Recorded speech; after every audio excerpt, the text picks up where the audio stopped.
Okay, fuck it. Let's talk about Russia. Seems like the Ukraine is retreating, from what I'm hearing.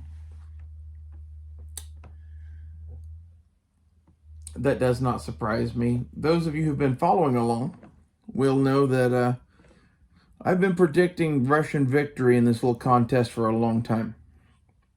And the reason that I predict this is our missiles are better than their tanks. However, the rest of the equation of the Ukrainian military versus the Russian military is ridiculous. The Russians could squash them like a bug. I believe that what we have witnessed here is Putin doing an American thing. That the Americans don't declare war. And they go to war now, right? And as such, we can't use a lot of shit when we're fighting.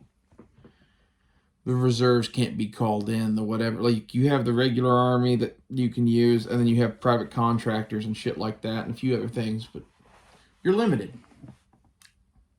This is what we've been fighting of Russia. And I think most of what this force has been is a little bit of their professional army to run some tanks, and a whole bunch of convicts. I believe at least 3/4 to half of the force that we've been fighting in Ukraine has been cannon fodder convicts and whoever else they could wrangle into going.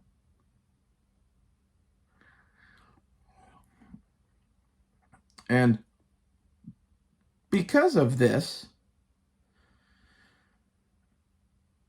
Russia's talking now about declaring war on Ukraine. What happens when they do that? Well, in the United States, what would happen if we did that is you'd get to fight the whole enchilada. At the moment, you are fighting the little burrito. You know, you're fighting our expeditionary force, essentially. It's not Mother Green and her killing machine in her full glory. It's, you know, 2 platoons of special forces dudes and, you know, some fucking random army infantry division to occupy some sort of forward operating base for them to operate out of. And I think Russia's essentially doing that on a much larger scale with what they're doing. They are, you know, saving their expensive forces and using cheap cannon fodder like cheap cannon fodder until it gets the job done. This is why you're seeing people armed with Mosin Nagants. Like, I think they were scraping the bottom of the barrel for shit to go in there because not because they don't have it. It's because in reality, these people are going to die. It would be better if they killed more of the enemy, so we'll sprinkle in more guns, but for the ones we don't have guns for, we got a shitload of Mosin Nagants. That is exactly what I would do if I were a Russian general. And, like, I guess part of my own training of myself for the last 30 years has been, okay, bub, your average Ruski doesn't take a dump without a plan. So it might behoove you to know thine enemy. And I know thine enemy quite well in Russia. You know, I was obsessed with Red Dawn as a kid. And that is exactly what a Russian general would do. And this is exactly the sort of supply issues they'd have at the start of a war in Russia. It's not about, you know, them not having the guns. It's they know from past experience that they're going to need them more advanced guns later on. And that the dudes that they're sending in as, you know, back up to the tanks that are assaulting the Javelin rockets probably ain't going to fare much better than their tanks. And I think the first few waves of that taught them that they needed to wear out the javelins, and they started coming up with ways to do that. From what I've heard, there's all sorts of drones and other shit that are mimicking tanks to the javelin sensors, that they're wasting rockets. The other thing is, the other issue that the Russians have had is in logistics, which is, you know, amateurs talk tactics, professionals talk logistics, because logistics win wars. And that's evident by the fact that the Ukrainians used a whole bunch of their fucking javelins not to kill Russian tanks, but to kill Russian trucks.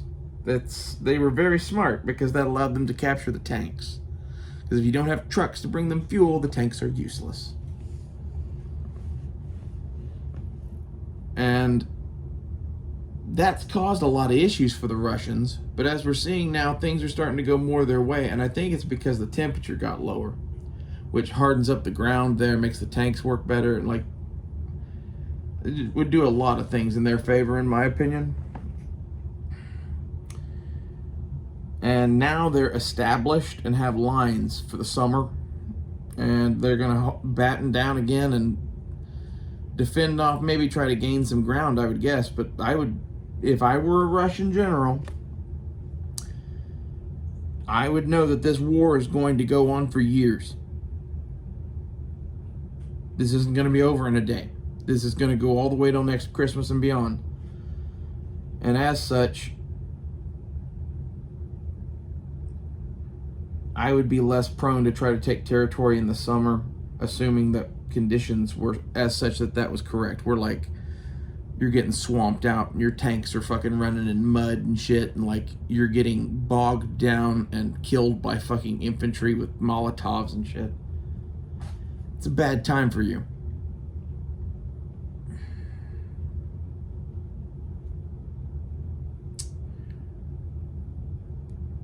Anyway, the tide turning in Ukraine, they could have fallback lines already built up, and that will stave this off more. But I think this is the thing that you should get, is that no matter how much money and weapons the West sends the Ukraine all on her lonesome is not enough to stop the Russian war machine in her full glory. Currently, she's fighting like the Russian equivalent of us sending 2 special forces teams and a fucking, division of infantry. It's a small, Russians don't do anything small, right? And more,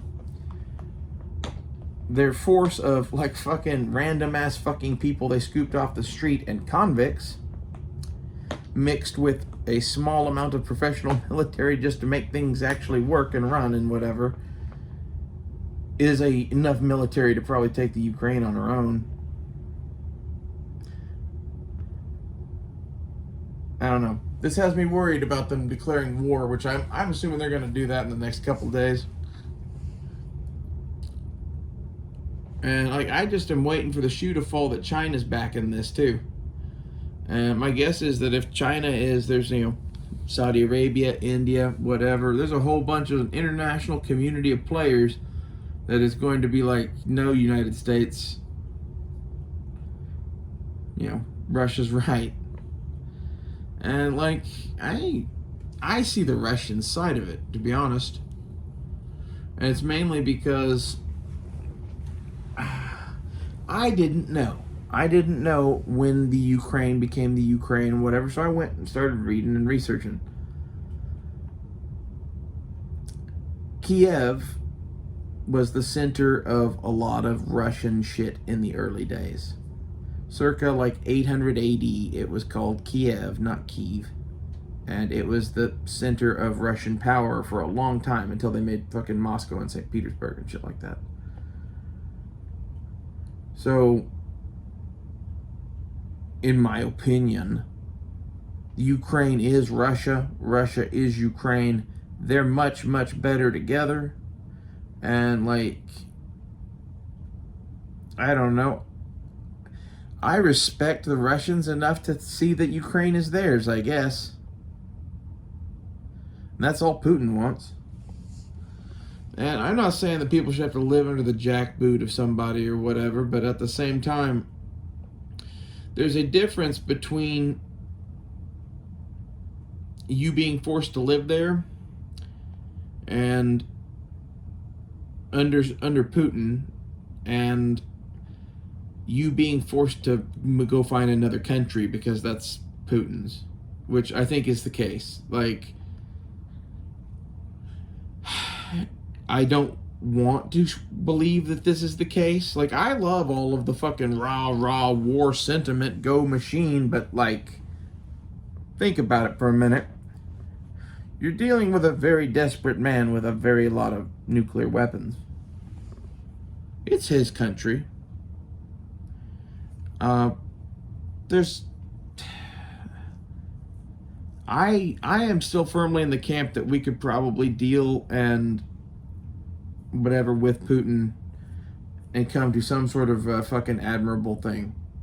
And that's because, in my opinion, I would give him all of Ukraine, because I don't really like any of those Nazi pricks.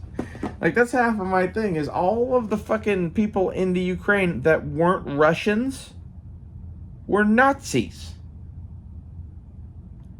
Like, maybe that's an exaggeration, but it's mostly true. And it's hard to back those people over the Russians to me. It's a hard pill to swallow.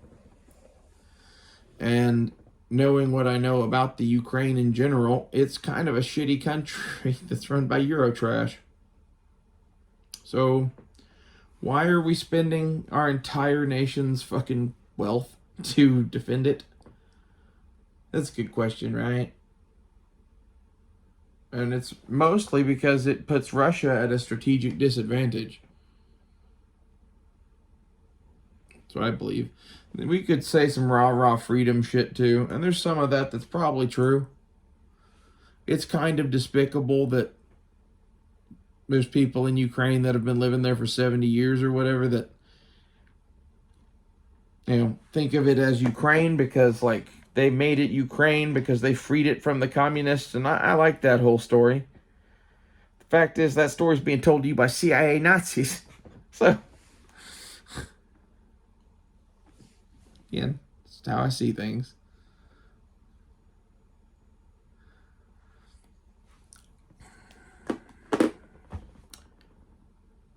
I don't know how long it's going to take the Russians to win. My guess would be a very long time. And my guess is that Putin is willing to drag this on to the point of he takes all the territory he can take, he gets to the negotiating table, makes peace with Zelensky to keep all of the territory that he's already gained, basically, and he moves the ball forward. That's one version of this. The other version of this is he's going for the whole thing. Which is, yeah, that could be a thing. But I think it's one of those, like, he's doing what he's doing because he doesn't know which one he's going to do. He's seeing what he can get away with.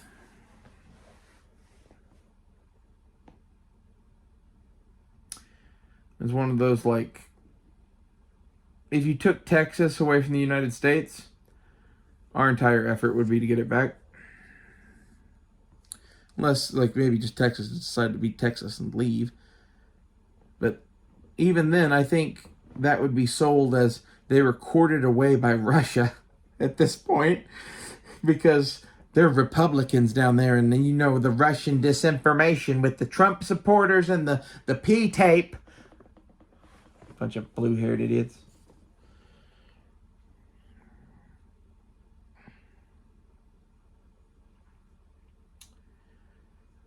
I don't know. I doubt it's good for us that Russia's doing well in Ukraine. Because I think we're about to see this war become a lot more widespread. And one of the other things that, like, I was going to make a separate video on this, but it really applies here too, is that Russia and China are making pushes in Africa. And this is where, like, we gave the Africans independence from colonization, right? We freed them all, pretty much. Like, you could make some arguments about how much they're still colonies or whatever. But for the most part, things are much better in Africa than they were in, like, the 1800s. That's not going to happen anymore. Russia and China are going in there and stirring things around to the point that in order to curb that, the French are getting involved in Africa heavily, and they are doing shit that is 2 steps from colonialism. They will eventually own most of Africa. It's my prediction. And the United States is helping them in doing this because we don't like Russia and China. And the thing is, somebody is taking over Africa. Whether it's the Chinese, the Russians, the French, or us. And we don't want to manage that shit. The French are already heavily involved and invested in Africa. It's kind of their baby. It's been that way for a long time. At least a lot of it is. There's different, every portion of Africa has its different things. There's like the Dutch portion and the German portion, and then the English kind of everywhere that they took from people, and then the French kind of everywhere that they took from people. Africa's a mess. Point is, that has already been an ongoing conflict in this war for quite some time.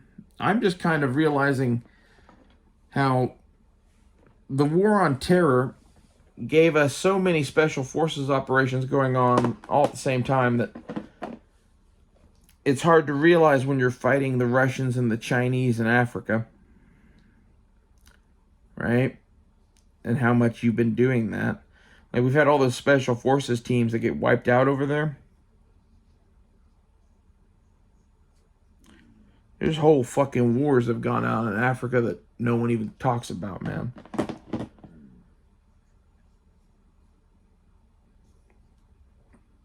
And with the French and the English already involved in this with us, this isn't no fucking, Red Dawn scenario. This is the full enchilada. This is NATO versus Russia globally. And it looks like our nightmare scenario is kind of happening where, like, the Russians and the Chinese have become friends again. And more than that, the Russians and the Indians are on friendly terms because the Indians need cheap gas and they don't care who it comes from. And if Russia can protect them from China, more so the better. And that's exactly the relationship that Russia and China and India have right now, is that China and India don't really get along, but Russia and India get along very, very well, always have. They sell them a lot of shit, and, like, the Russians weren't the ones that fucking fucked their country, so the Indians in general deal better with them. I think it's a cultural thing. The rest of Europe is kind of thrown in with fucking the British, because they did the same thing everywhere, and, like, the Russians, they had some colonies or whatever, but they didn't do the crazy shit that the others did. They had enough land to just do whatever they wanted. That's the thing with Russia. Russia didn't need colonies. Unless you consider that most of it is colonies, basically. It's all a bunch of independent states, basically, that form Russia, but they formed Russia so long ago that they're just all kind of it. It's very much like the United States. Russia is a fascinating country. There's something else. Oh, that's another video. It disturbs me to see the French recolonizing Africa.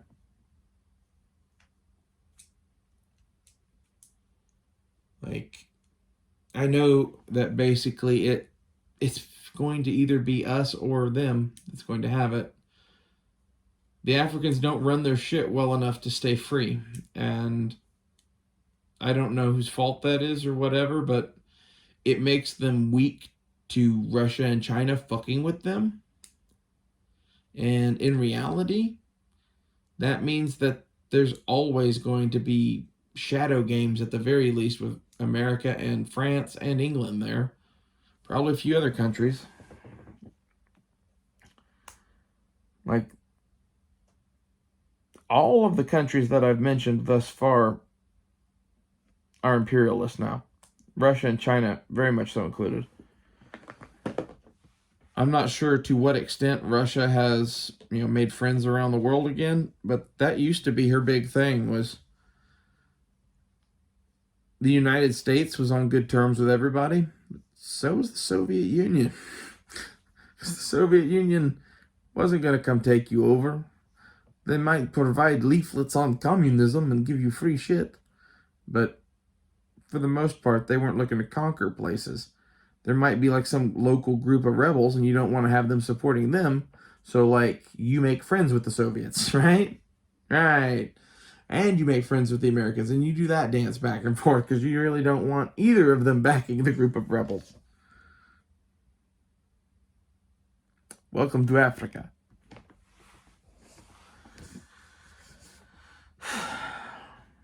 It's going to be a shit show. It's already a shit show.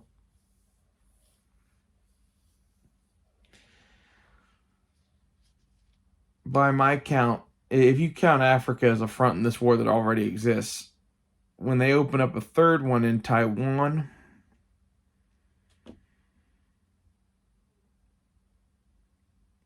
I don't know how that's not going to be seen as World War III by everyone. And then it's going to be a question of, in the history books later, when did World War III actually begin? And I think everyone is going to put it as Putin invading the Ukraine as the starting event of it. But in reality, I think it would be like a discussion of when the start of World War II is. And the Sudetenland and all that happened before the invasion of Poland. That was all of that shit in 2014, whatever. Like, I've talked about this before, but we have some very interesting history that's going on that, like, we don't get to know because it's all classified and hidden by our news and shit. Like, what was it George Carlin said? If you don't watch the news, you're uninformed. If you watch the news, you are misinformed.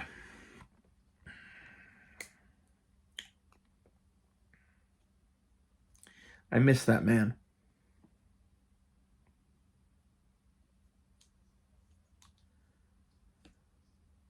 I watched a Bill Maher video earlier tonight that he's talking about respecting one's elders, basically. It had an effect on me, man. Like, I called my grandma and we had a good conversation, and then she actually needed some shit, and I needed to get some lemon juice from her house anyway, and her dog needs pottying because he can't walk back up the back steps anymore. Especially at night. And man, I love that dog. Like, I'm gonna be sad when Rommel dies. But I don't know. I've been kind of like disrespectful in general to her a lot for her age, because like so much of what's going on is caused by people her age, being people her age. And a lot of what's happening in, even my own family is people are getting old and they're not all with it anymore. They're not making decisions the way that they should.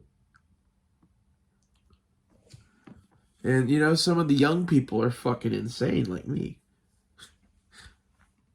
I actually make reasonable decisions compared to most people, I think. But, like, that's a whole conversation. If the electricity went off right now and I couldn't go to the grocery store ever again, I would be able to live out of this house for probably 3 or 4 years easily. So don't tell me how to conduct my affairs, I guess, because that's not most people. And that's kind of where my head is at. Number one is, if you're not doing that, There's something wrong, I guess. But the thing with the old people though is there's so many of them that have seen so many crazy things in their life that they don't even prep anymore. And I think that's foolish. I will say that, like, some of the stock market shit lately has got me questioning gold and silver. I think that shit's heavily manipulated. I think if you're going to stack it for, like, the long haul until the system fully collapses, that's probably great for you. I think in the short term, you might make some money. Like, your gold might go up in some value, but, like, in reality, they make every effort they can to control the price of gold and silver because it's a measure of inflation like anything else. Like, and that's a thing that they can very easily manipulate. It's not that many companies that mine that shit, and they're all owned by banks, and the banks have a vested interest in all of this shit continuing, and they're playing games with the values of all this shit too. And that's the thing you should get too, is that the people that mine your metal are owned by the same people that, are doing all of this shit. You think, oh, they can't control the price of that. You're wrong.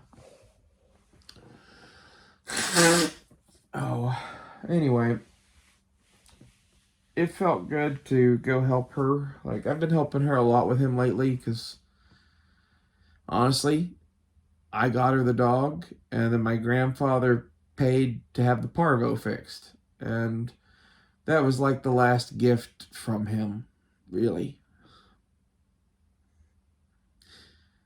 At least the one that lasted the longest. And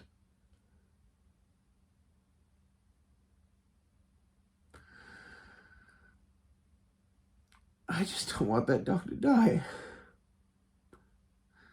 He's so old and in pain, I think most people would have put him out of his misery a long time ago. But we don't, because he's so happy and he loves life. And my grandma's old as shit too, and she doesn't mind taking care of an old dog. There's something to be said about that. Like, how many dogs only live half a life because their owners get tired of taking care of them?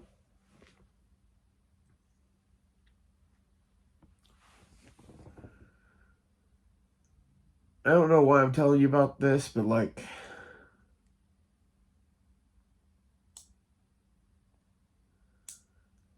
if I do something good, it was not something big, I feel better. And honestly, I'm liking Bill Maher more and more. It's like, my only issue with him ever was the gun thing. And honestly, some of his more ridiculous political shit lately where he's just like blindly Democrat.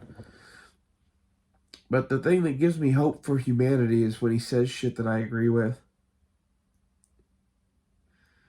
He does it a lot. It saddens me that, like, there's a whole slew of the right wing that wouldn't listen to anything Bill Maher ever had to say because of X, Y, or Z. But in reality, he and I agree about 90%. The 10% that we disagree on is a lot of, like, conservative shit and gun shit that, I don't know, I have some weirdness on. Because basically, I believe in the Constitution and libertarianism and what a lot of other shit. And it makes me kind of an odd duck of a trans woman, I guess.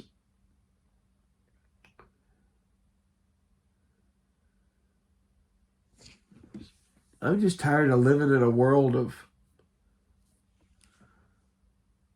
I don't know how to put it, but just like jackasses that don't care. They are ground down to the point by this society to the point that I don't care to interact with them because they have no fire and no passion about anything left. They're worn out.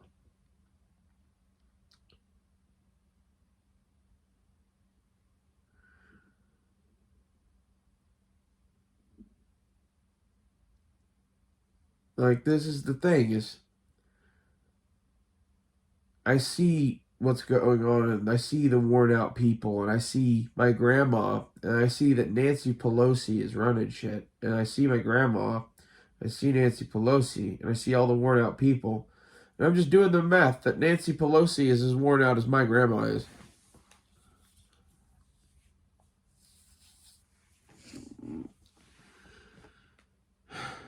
You know, it takes a lot of work to be Satan. I made a joke once at somebody. I was like, "Oh no, I feel." I don't remember exactly what it was I said. It was like, I feel bad for Nancy Pelosi or something. I said something positive about Nancy Pelosi, and the punchline was like, you know, for a hunchbacked demon from hell.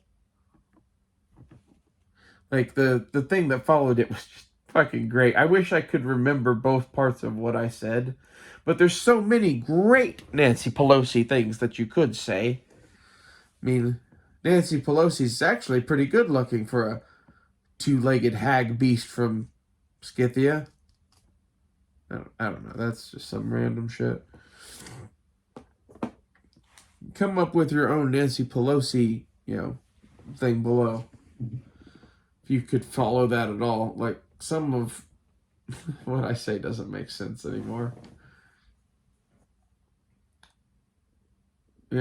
I'm getting better, though. I got fucking antibiotics today.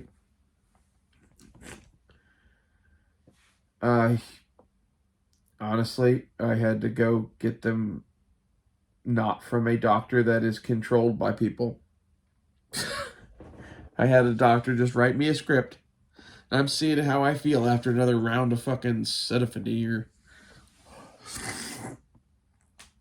And I'm trying a bunch of other shit to, like, fix this, whatever this is that's going on in my fucking neck. Because I don't think the modern medical profession sucks balls. And, like, part of this is I'm a crazy person, and I don't care what they think of me, and I hate them. That's part of it. I really do fucking hate doctors. And I'm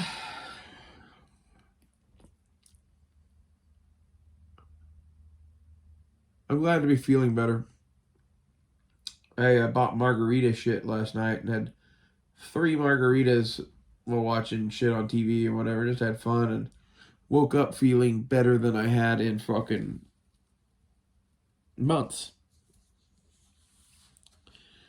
And for some reason, like, I don't think the alcohol helps me, but I think the amount of lime and salt that gets, run through my fucking mouth or whatever, where that shit is in my neck, somehow helps it a lot. And then on top of that, doing the antibiotics.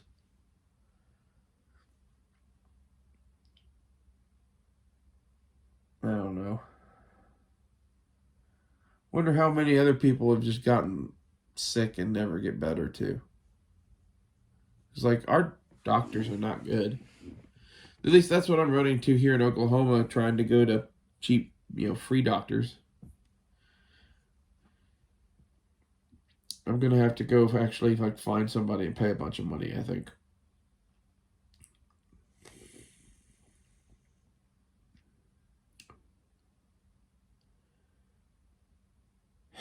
And, like, that's, why have socialized medicine at all if it sucks? That's the thing, is in the America, it's going to suck. This is one of the differences between me and Bill Maher, is basically that I fully acknowledge that. And I'm to the point where, like, I think we should ban health insurance. Flat out. Like, I don't know how we should do it. But health insurance, the way it's done now, is not it. I think it was significantly better when you just walked into an office and there was a doctor and you paid him in cash for his services. Like, there's all sorts of bad and quackery with that too, but like, the level of shit that I've experienced going through the modern medical establishment is mind boggling to me. Like, I think maybe it's just here. I kind of wish that I lived in Canada in some ways. Although I hate Canadians, but I think that their socialized medicine in the long run, because it's already been established or whatever, it's going to be better than ours for a long time. And this is the thing, is Obama gave us this mess, basically. There's so much of what's going on now that is like Biden being Obama 2.0. Everything that Obama was doing that was destroying our country just got turned back on when fucking Biden got elected. It's kind of how I see things anyway. I'm actually sober right now of alcohol. I've been puffing on this a little bit. That's the other thing I've done lately that has changed my health, is cartel brand weed instead of fucking cheap shit. I switched to one of these the other day and ran out and switched back to a cheap one. And the first hit I took off of it, I could feel that thing in my fucking neck like to get bad. And like, this is where like clearly vaping weed is part of this. But I'm kind of curious to see if this vapes just fine, if it's just the cheap ones. After this runs out, I am going to try not vaping for a week. I think. I don't know. I have some shake. I might smoke shake because like that doesn't get you that high, and like I don't think smoking is what's doing this. I think it's vaping, and I don't know what's in this shit.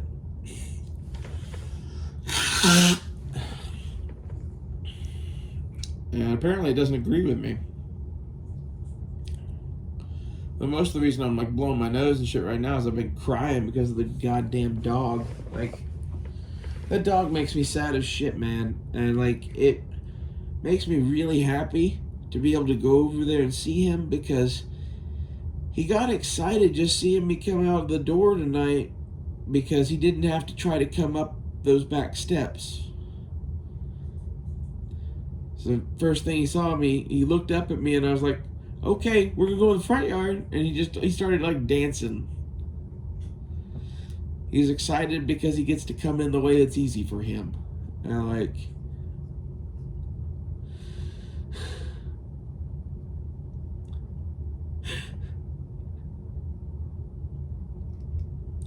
I don't know how much longer we're gonna play that game, man.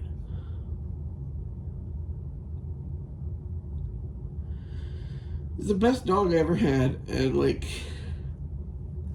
he wasn't really my dog. I was living with my mom and grandma when we got that dog. This was like 12 years ago. It was like my junior year of high school, something like that. We got him, and we all lived together, and that was our dog, and it was my grandma and I's dog. He was young and feisty and big enough that like he needed someone to play with, and I was his buddy. And he still adores me because of that. Like, he has to live with grandma because like that's his person. I'm not his person. I'm like his favorite dog to play with. Favorite buddy, whatever. I'm his other person.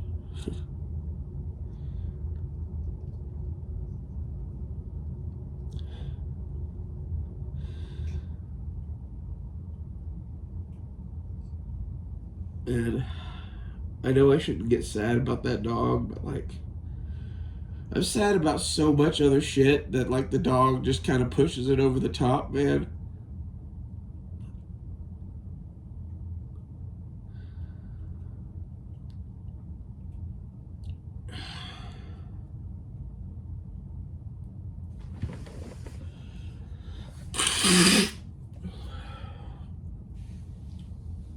It's insane to me that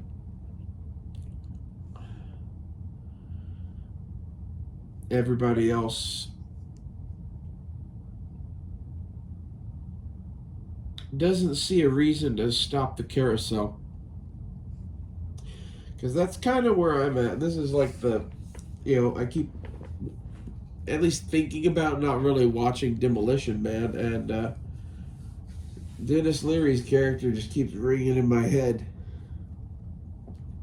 I guess that's how you become a crazy homeless person, but like, fuck it, I'd rather be the king of them than fucking live under fucking whatever this is.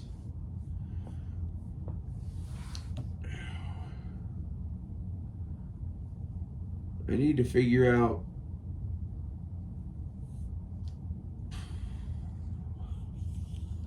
I need to figure out a lot of shit. I need to get the damn roof rack for the car. I keep putting that off because it's not a fun thing to buy and it's expensive. And I really fucking need to do that. If nothing else, if I'm living out of that fucker, I can put some sort of like big ass fucking containers up there of stuff that could be up there. I don't know. I had planned to put gas and water tanks up there and propane tanks, fire extinguisher, that kind of shit. I don't think I'm going to drive around with all that shit in it all the time. Although it would give it kind of a Ghostbusters Ecto-1 vibe. That'd be kind of dope. But, like, I just keep thinking about all of this. And basically that I have to stop prepping. Or will. Like, I don't think it's yet. Honestly, it probably should have been a long time ago, but I want to buy the shotgun I'm going to get, and I need the roof rack, and I need one or two other things for the car, and I really need to rebarrel the fucking AR. That's something that, like, isn't really high priority, so I could just save up and do that eventually. Might just say fuck it and keep the fucking Bear Creek barrel. I don't really know.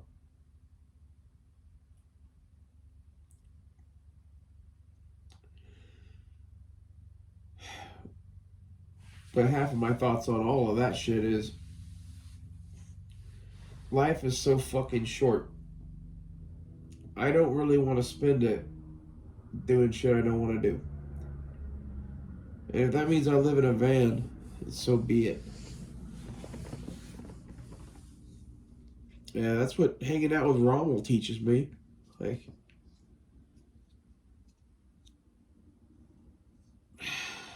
run while you can. Enjoy it while you can.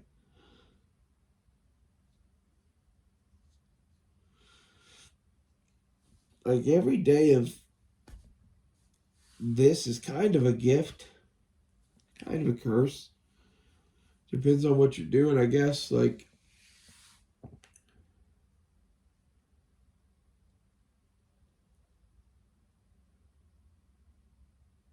to be honest, I'm having more fun now than I've had in 3 years. And I'm just talking to you guys and trading pocket knives with Jeff and being good to my cat and my dog.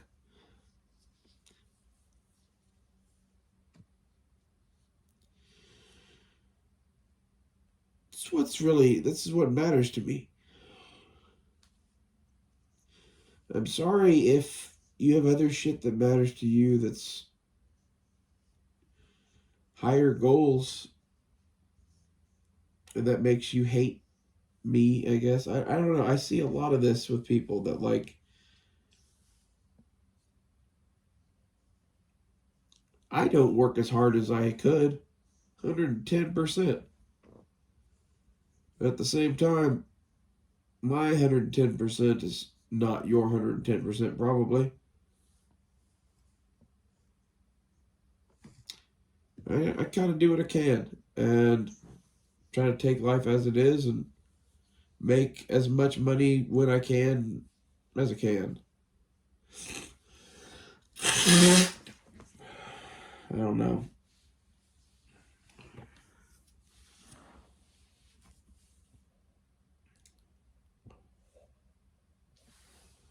Kind of thinking about selling art on Etsy. I don't know if that would. I don't know if people would be interested, to be honest. I think I do cool shit. I don't know what a drawing is really worth. Like, part of my thing is, like, this one, I really like this shit. If I sold this, I would put a ridiculous price tag on it because I don't want it to sell. And that may be how I am. Like, ones that I don't particularly care for might be cheaper. Ones that I really like might be really expensive. But I like doing octopus with pen, at least on this. I have other shit that I do too with paint and whatever. I don't know what I'm going to do. But at least for the sketchbook shit that I'm doing right now, I'm going to be doing more octopus if I can get the pages to fucking lay right. Here's the other one I did the other day. I just think that's dope. Little scuba diver. It has like an old school nautical quality to it. And like the one that I want to do next is going to be bigger, I think. And I want to do like 2 standing samurai. Swords drawn like about to fight, maybe actively fighting, somewhere in that, in about to engaged thing, swords out. But the samurai, their heads are going to be octopus, like Cthulhu looking shit with like tentacles out and shit, and like at each other, and they're gonna have helmets on and like very stylized. I think it's gonna be cool. You know, this all was inspired by the samurai octopus I drew and made a video of for Blazer.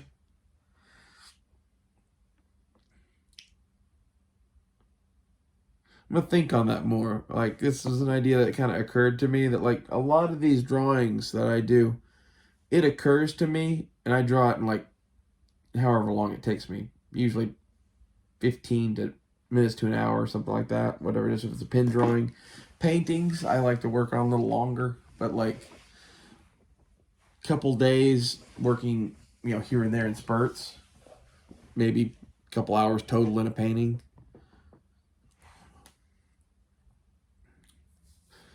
I find working fast and making mistakes and trying to fix them makes better art.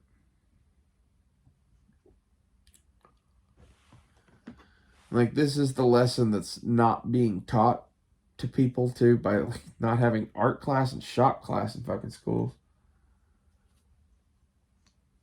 It's like, no wonder the kids are fucking crazy. You've basically shown them that life sucks, and all of the options that they have to actually make money are gonna suck. Hope you like being a computer programmer. Learn to code. Or we could just not end the world.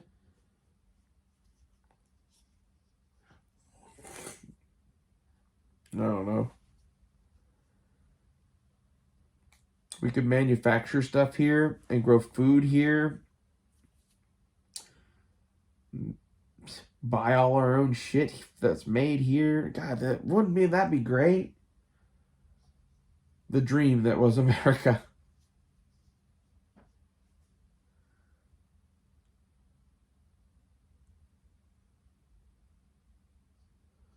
I'm gonna title this Russian Dogs.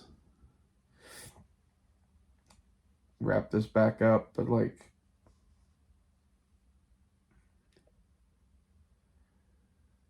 the Russian dogs are coming. Like, the scary part here is, let's assume that I'm wrong about Putin. What if he is really intending to invade the entire West? I think this is the line in the sand, really, is Putin can do whatever he wants to take Ukraine, and no one is going to step in except maybe Poland to try to scoop up and save portions of Western Ukraine as parts of Poland, which isn't exactly helping, but they would probably welcome it. So, with that being the case, if Ukraine doesn't continue to hold out, no one else is really going to step up and help them. Like, I don't know. We don't really know what everybody else is going to do. We're at that point in the game where, like, things are being decided about who's going to back who and where wars are going to happen and where they're not. Like, I wouldn't be surprised to see something in Romania and Moldova pop up hot. I wouldn't be surprised to see shit in the former Bosnia, Kosovo, Yugoslavia, all that shit. The Balkans. They're gonna fucking heat up again. Now, a lot of this is, Putin has spent a long time building up to this. What's it been, 30-something years since the fall of the Soviet Union? He was taught how to play the game well. He's doing it. He's sending out agents to play shadow games and create new brush fire wars for us to deal with.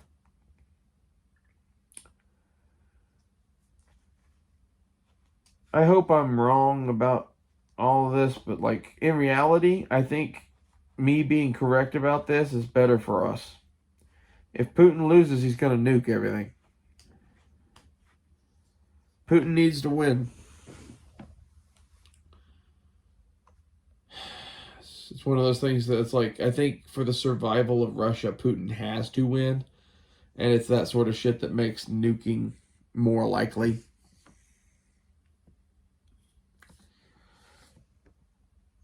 And, like, Putin's an old dog, too. He's getting very long in the tooth. And he knows he's not going to live forever. And I think he wants to be known as the man that rebuilt Russia. He wants to be, you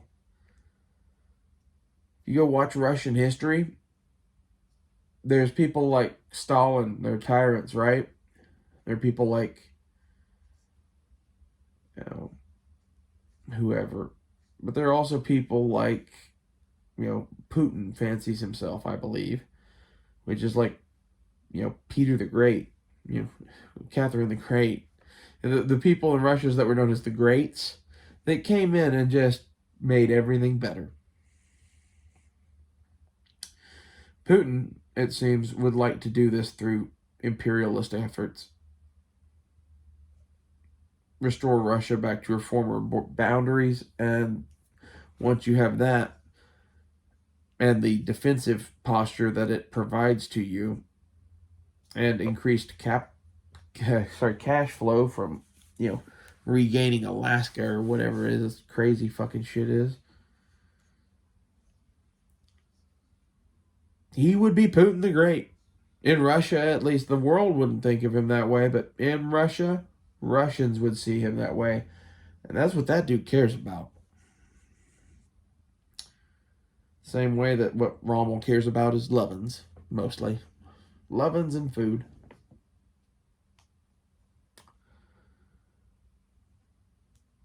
He wants people to remember him. And, like, honestly, by invading Ukraine, everyone will remember Putin's name.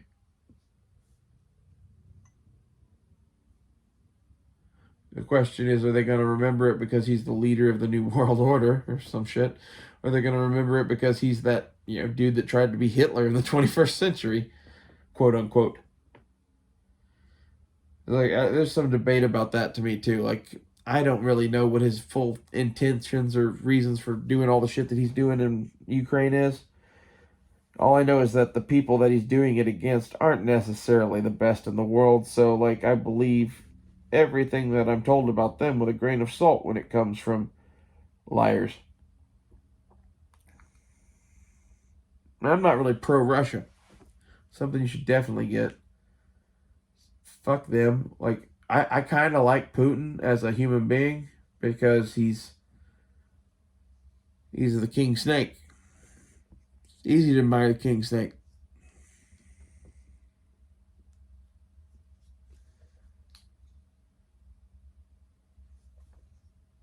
That doesn't mean that, like, what Russia does is the best for everyone. I do think that the new world order of the fucking Davos people and whatever are so hip deep in our system that the only people that are ever gonna fight this are fucking Russia and China and shit like that. And like the Chinese, the only reason they'd ever fight that is because Xi makes himself the new Mao, which he's already starting to do, and goes against the Davos people, and that'll be real interesting. I don't know who he's owned by really, but by wearing the gray suit all the time and like defrocking his former opponent in front of everybody, he's Mao back in charge of China. And that means he'll do whatever he goddamn well pleases. And China is well off technologically and financially now enough that could be dangerous. It would be funny to see them go against those world economic fuckers, though.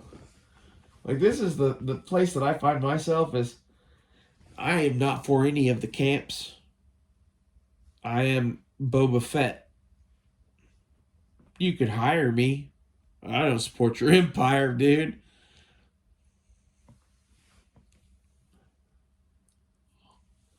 Oh. Also, don't like rebel scum. So, I'm pro Boba Fett. I'm gonna have to get Disney Plus again eventually to see the new Mandalorian shit. I'm curious to see the direction Disney takes with all of these new shakeups that they've been having. I'm really hoping that they fix Indiana Jones and make good Star Wars again. And this is just remembered as the bad era of Star Wars.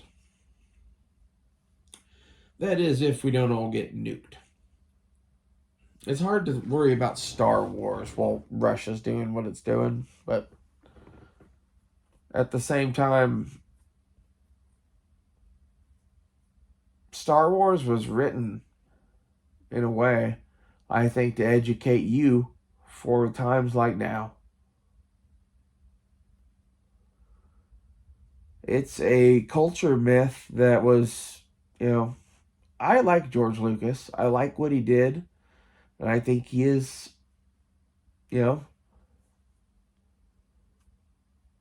one of the more influential writers of the 21st century or 20th century because of what he did. He cobbled together a bunch of shit into Star Wars and made this amazing thing. And it saddens me to see it shit upon by these people all the time. It literally brings joy to my heart to see Jon Favreau making Star Wars. He gets it. You can tell Dave Filoni gets it too. And, like, they're the only reason that I'm going to go get Disney Plus again ever. I don't really want to. Not while what's going on. But, like, I'm going to get it for a month. Watch Mandalorian. Unsubscribe. Oh.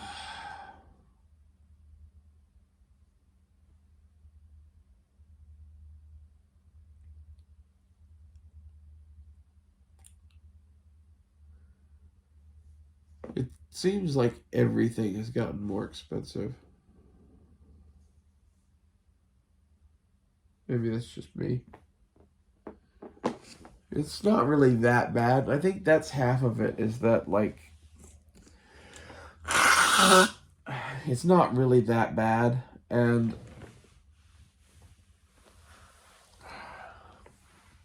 on each individual item, you don't notice that much. But at the end, with the grocery bill, you notice quite a bit. And gas somehow is $3 here or under. It's like $2.80 to $2.99 here now, depending on where you get it. So like that's a miracle. It like literally everything else in my life has gotten more expensive. And it doesn't help that I'm smoking the good weed now instead of the bad weed. Although, I guess I should have known not to smoke it when I'm calling it the bad weed. I'll do a hit.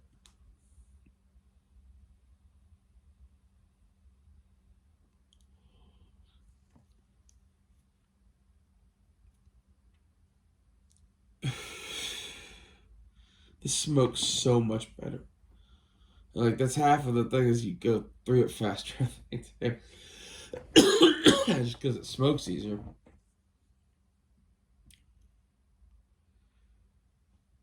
At the same time, like, I don't know. It gets you a little higher. That's why I used to smoke this before. I didn't realize that, like, I guess one of them is healthy and one of them is not. I kind of figured it was all the same. Just one was shittier. I don't know. It's my new, like, cross to bear cause or whatever is if you're smoking or vaping weed or whatever, smoke it, don't vape it. And if you do vape it, be very selective about what you vape. I don't know how to suggest to you that if you're in Oklahoma, I could recommend brands. I really like this Cartel shit, and I got this. I keep this Big Chief box here to keep my stuff in, but this shit's good stuff too. It's equal to or better than the Cartel. And I feel better smoking this shit. Some of it may be the antibiotics too, but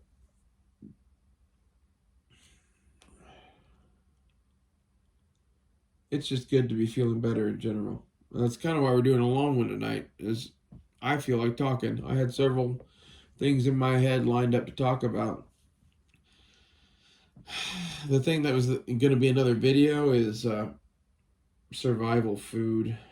It's just a topic of discussion. What I would buy, what I wouldn't buy after living out of my purchased food for a while.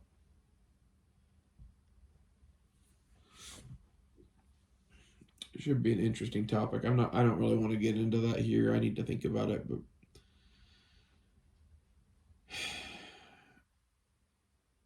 I've been making videos here recently and they just kept ending. As it turned out, they were ending because basically there were several apps that had a bunch of shit stored in them that I'm guessing is just Facebook and YouTube were the offenders. They're building up just a bunch of information about you and they're using your own fucking device to store it on. Also, I'm uploading to YouTube and I think it like stores my uploads somehow eventually. I think this is, conspiracy time. Google's running out of hard drive space and they're, making it to where your app stores shit on your phone. But it's enough of it that, like, if you're wondering why I had so many videos that just abruptly ended, that's what that was about. Most of those were meant to be 2-hour videos that got interrupted 15 minutes in. And, once that happens, I lose track and then have to reestablish or whatever after deleting shit. And then, like, it's never the same. I basically have to stop. And part of that's because I'm a little fucking pissed at my phone. And I don't want to be that pissed on camera, really. But, like, I have been before, so who gives a fuck?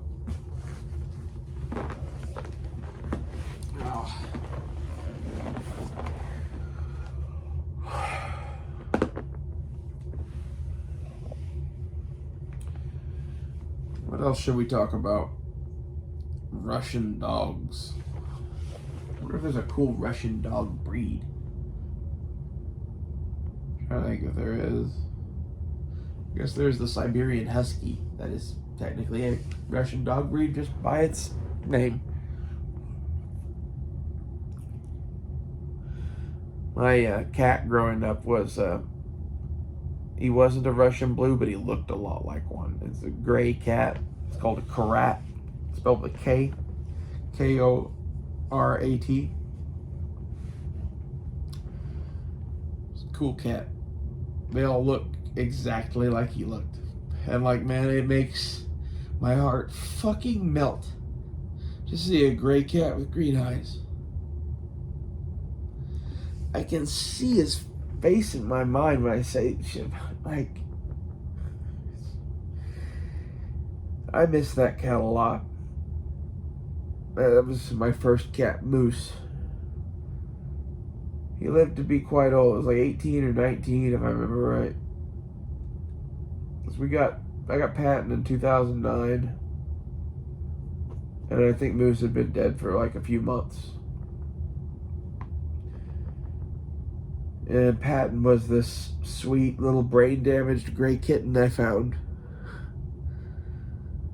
who needed some love and had buckets to give, man. Like, I love animals. It makes me so sad to see our planet going to shit, to the point that, like, there aren't going to be animals. And, like, I don't know how much of that's to be believed, but, like, I see shit daily that I'm like, there's something up. Like, I hope that the fucking ecology people or whatever are wrong.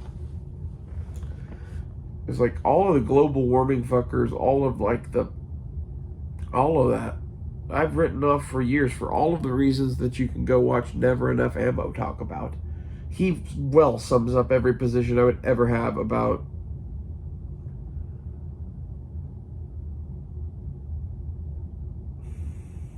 global warming. You know, maybe some slight disagreements here or there, but like, in general, I think that they're fucking lying to us about something. The thing that really concerns me is, what if we are releasing CO2 into the atmosphere and shit, and it is heating up the planet, and all of this is on purpose?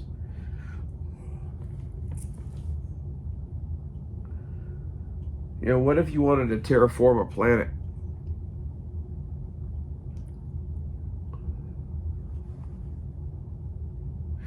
What if people make desert worlds? Something that'd be crazy. It'd be a pitch for a sci-fi show.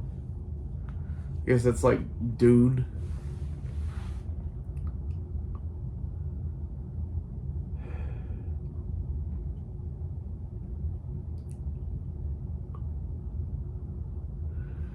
The thing that I've seen that worries me the most lately is with the oceans. Like, I think we have a lot of issues because of poor soil management throughout the world, that we're dumping too much fucking debris into the ocean. It's causing a bunch of issues. And we're overfishing everything. But again, like, I don't know how much of that is true. This is all just stuff they say. But, you know, in my own neck of the woods, other than like the forest creatures that have started to inhabit my backyard, because, I don't know, I let it grow wild, and I like fucking possums and shit, and I don't care if they live back there. You know, I don't want to have 800 million possums, but one living under my shed who's cold and hungry is fine with me. Even a litter of possum babies would be okay with me, to be honest. I'd fucking think that was adorable. But, you know, I wouldn't want 800 million of them living under my fucking shed. That's kind of like the thing with the world, isn't it? Like, you can tolerate a lot of shit for a long time, but like at a point it has to stop.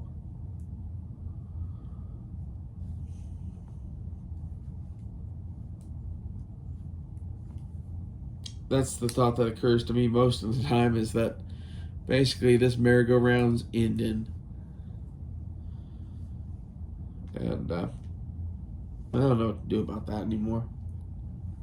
I think buying more pocket knives isn't the answer, but we're going to keep doing it to some extent. I think that's going to be the vice I keep. Because the Smoky Mountain Knife Works and Zezel and all that shit, I can basically keep a couple $100 worth of knives on payments. It's, according to Zezel, it's building my credit, which I need, which that's dope. I think I need to make a whole separate video on what I ordered knife-wise. And like, we'll do an episode of the knife show later. But this is not really it. But like, if you're looking for a way to build your credit, Zezel and Smoky Mountain Knife Works. It was easy. I just set it up and linked my card to it or whatever, and created an account on both. And if I can do it, anyone can. I'm technologically inept.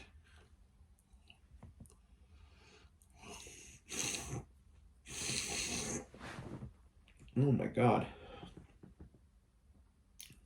I think this thing in my neck is getting way better. I don't know if it's the antibiotics or, you know, all the margaritas I had yesterday or all the shit I've been doing today, but man, it helps to cry too. Like, it's weird where this thing is located. It's like a lymph node that's like somewhat attached into my fucking head shit or something. I don't fucking know how this shit works. I think I've got quite a bit going on. It saddens me that fucking ENT sucks. I don't want to get into that. I should probably end this, but we have plenty of memory, and I was thinking about making this a 2-hour.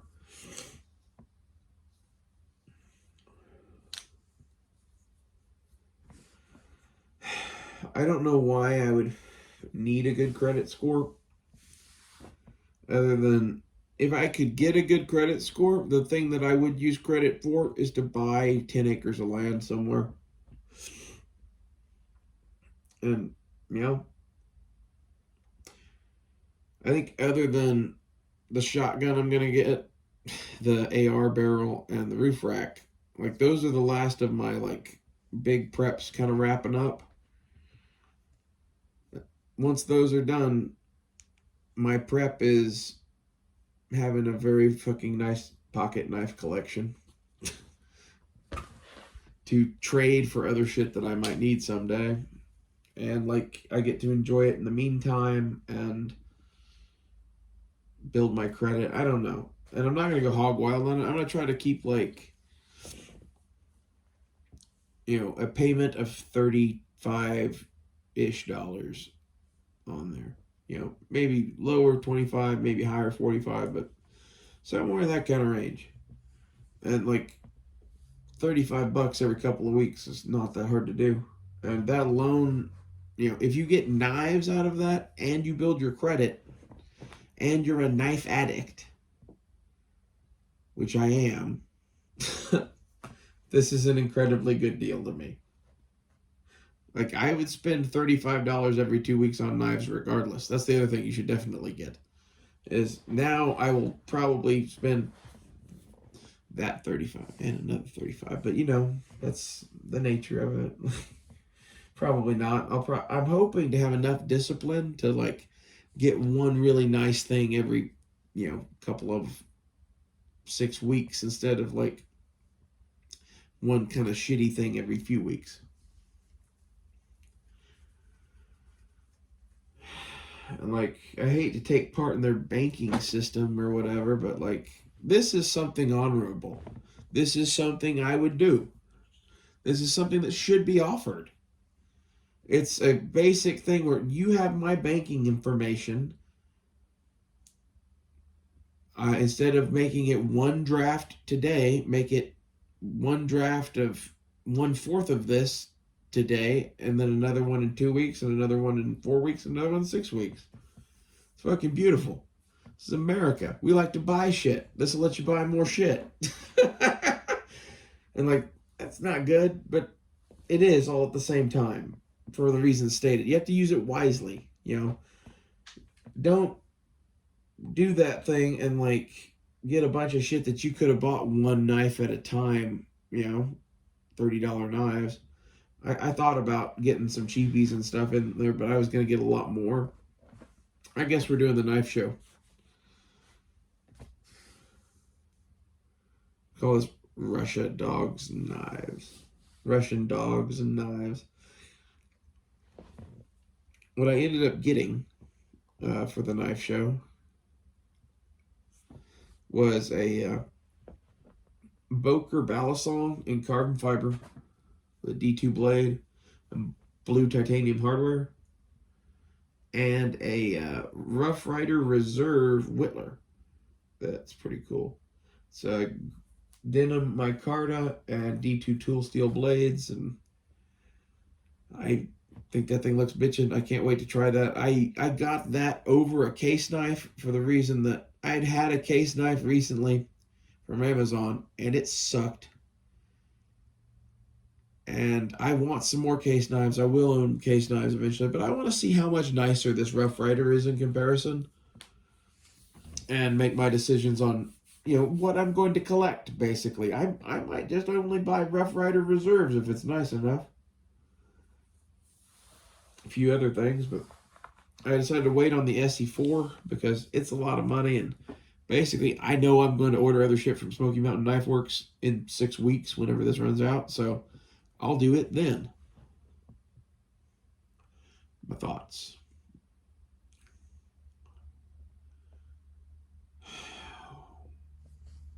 It sucks to save up money to buy the shotgun off Blazer. If he's listening to this, don't worry, man. I'll get you your money or whatever. But like, it sucks because I have to focus a lot of my efforts on doing that for at least a month. It makes everything else suck. And like, this is half of why I'm glad that Zezel and Smoky Mountain Knife Works do that thing, is because like, I get those now. And I can spread out the payments and work it out with, you know, fucking saving shotgun money, and have, like, I love it. It's instant gratification in a way. That's probably not good, but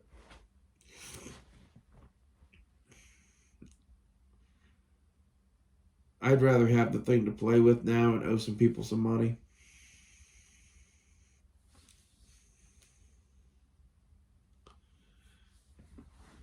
Like, I don't want to talk about that.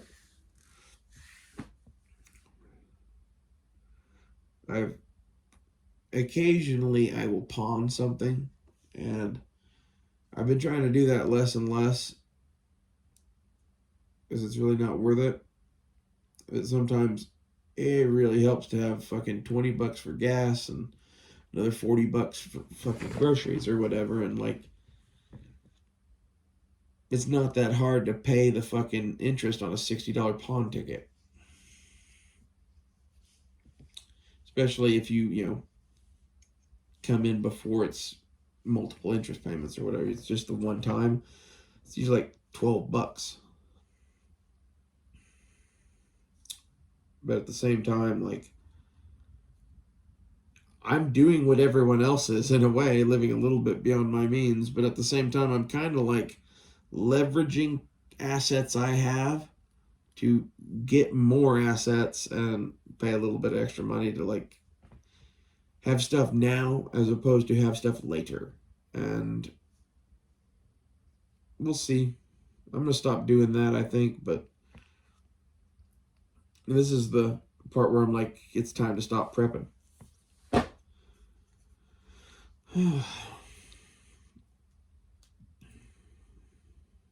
went and picked up, speaking of pawn shit though,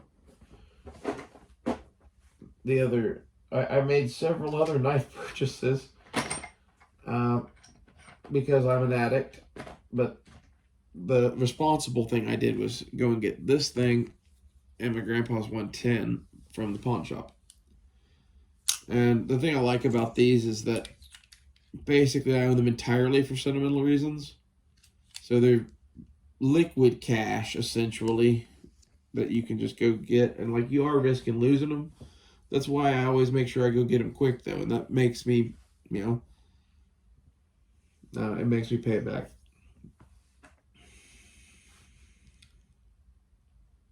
I'm happy to have them back, though. The other thing I bought knife-wise, the reason I trimmed down my order from Smoky Mountain is I found some vintage fruit knives that I want on eBay.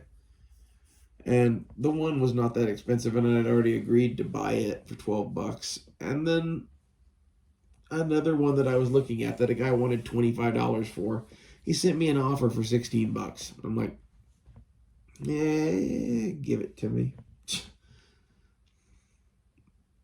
I don't really need two fruit knives, but like these are, what do they call them? We always call them fruit knives around here, but most people call them something else. They're called melon testers. It's a pattern. It's a pattern of slip joint. One I got was colonial, and the other one is a French pattern that is, I had one exactly like it when I was in high school. And, they're both advertising knives that I think are kind of cool.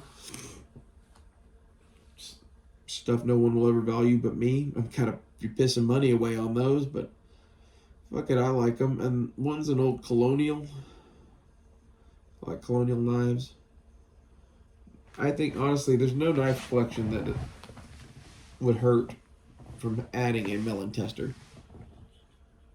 The new ones can get expensive. The old ones nobody wants, and they're all kind of junky and used up, whatever, but buy one and show it some TLC and throw it in your collection. It'll be an interesting piece. And like the thing that those were used for was people that bought produce for like stores and shit, or even like importers of such things would test fruit. And like if you're an importer of it, you would like have a giant batch and you'd pull out a couple of fruit every now and then, like cut a slice. If you're the grocery buyer or whatever, you want to see how ripe something is, you cut it. And like the melon tester is made literally to cut fruit all day. I think it's a neat knife. It would be neater if the long blade had locked. Because like the thing that I always thought was neat about it was like a switchblade, but it wasn't. And it's long and skinny and knife-like. It has a certain place in my heart because like many of these older southern patterns that are unpopular now when they're made by people like GEC or whatever, like they have a place in my heart because of how many of them I had around me growing up. Shit like harvesters and cotton samplers and fucking all sorts of these like agricultural tools that this man carried in his pocket every day. Crazy shit. I don't know the full story behind all of those knives. But that would be a life's work in and of itself. That would be interesting is all of these various traditional pattern knives that have specific purposes. Where were these industries where these were used all the time?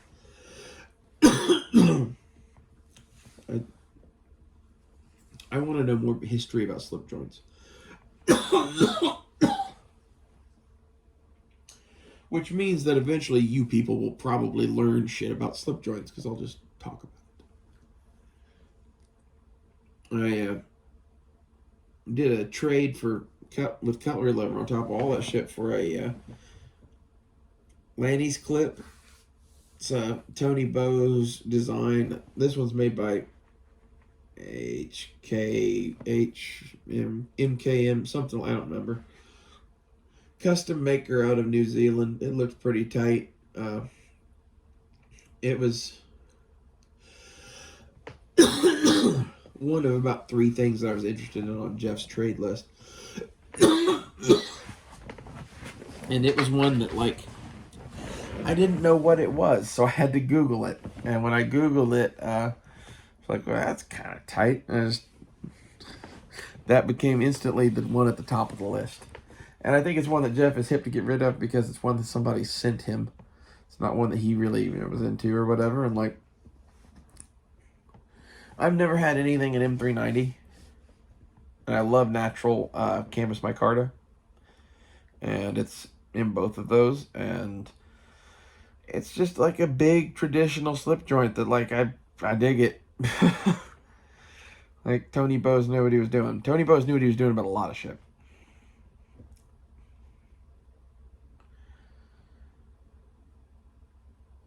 I hope that some people aren't put off when I do the knife show episodes or other shit and, like, just completely ignore current events. I do that for my own mental health, I guess.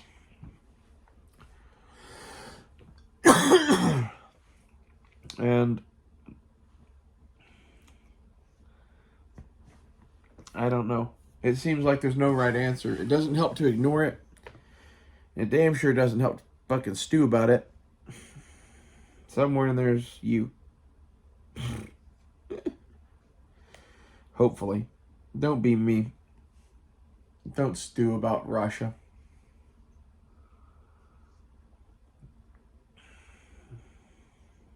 Can't wait to have a ballad song to really play with. The only ballad song I have right now is fucking, what's that thing called?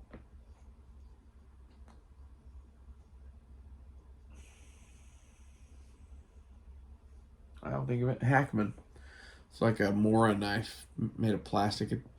I can flip it, but it's not really made to flip. It'd be fun to have something to play with. I was just thinking about something that I wanted to talk about, but I don't have any fucking clue what that was. Hackman knife. Something. Fucked if I know, man. It's getting kind of late, and I'm enjoying smoking. I'll take a hit, see if I remember.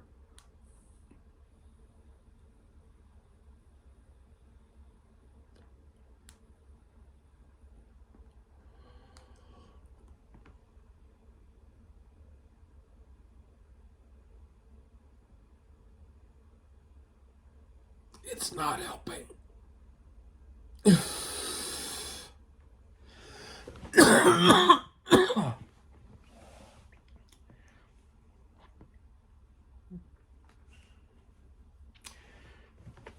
Well, I think I'm probably going to call an end to this.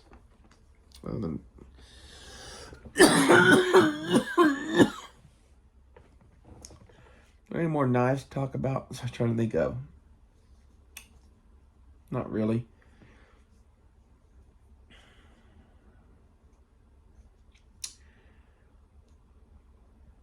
And this is part of where, like, at this point, you know, might be good to start hoarding cash, I guess. I've kind of been in the anti-cash camp of the prepping. With inflation and everything else going on, you're better off having stuff, I was thinking. But, like, if the empire doesn't totally fall and everyone's still using coin of the realm, then it's still coin of the realm.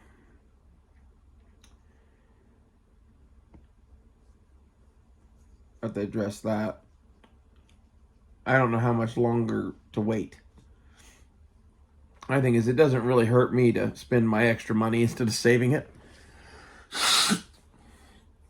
Especially while I have, like, you know, major car accessories and shit still left to buy. Like, probably not changing up anytime soon.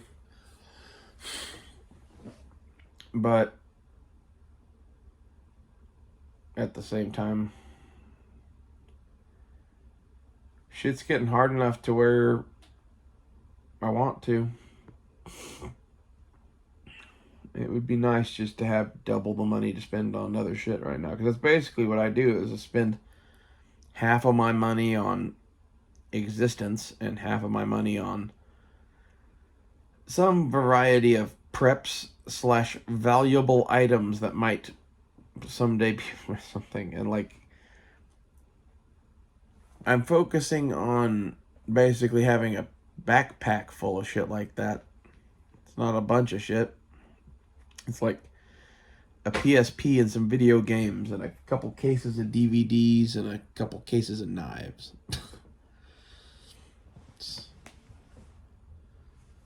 You know, other than food and shit, like it's the bag of valuables, I guess. I don't know what else to do. I don't really care anymore. They've made it to the point where, like,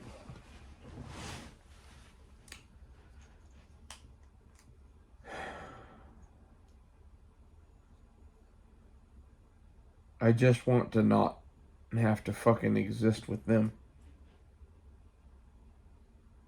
I don't know where to do that.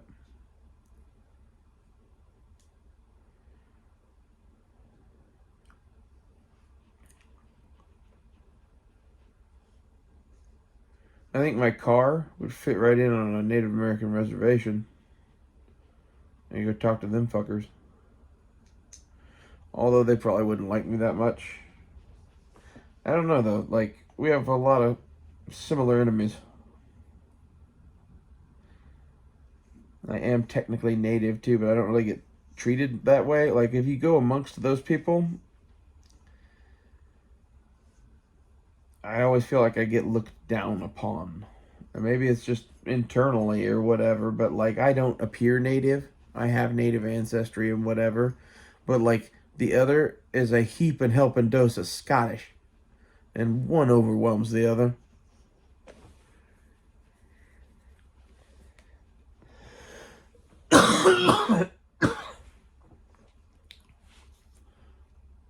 I have a thing for, well, native transgender women, to be honest. I adored Dakota, partially because of, she had a very unique look, because